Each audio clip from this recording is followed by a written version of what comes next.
مرحبا.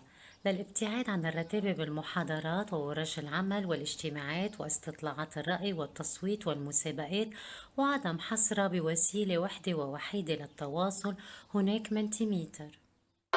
There's too much one-way communications in lectures and workshops and in regular business meetings. And what we're trying to do is a very, very simple but powerful interaction tool, and this is Mentimeter. Everybody wants to be heard. And the process of using Mentimeter is quite simple. You create a question, click Start Presenting. The audience then just grab their phone, go to a specific URL, enters the code, and submits the answer. منتيميتر برنامج سهل للعرض التقديمي presentation إن كان للقادة الأساتذة أو المحاضرين. هو ممتع، تفاعلي وتحفيزي، لأن الكل عنده فرصة متساوية للتعبير عن رأيه من دون تحيز أو تأثير من جانب الآخرين عليه.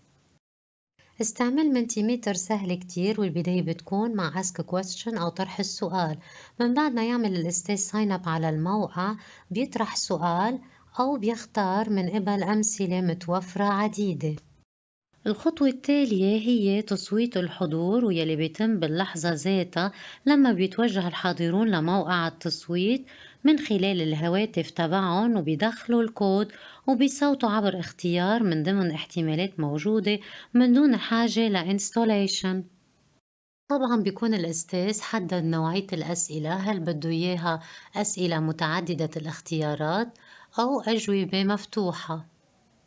الخطوة الثالثة نتائج التصويت، يلي بتظهر بشكل مباشر وعيني وفوري مع كل صوت بيتسجل، والأجوبة بتصير مرئية وظاهرة للكل، وهالأمر بخلي المشاركين يفكروا ويحللوا بأجوبتهم.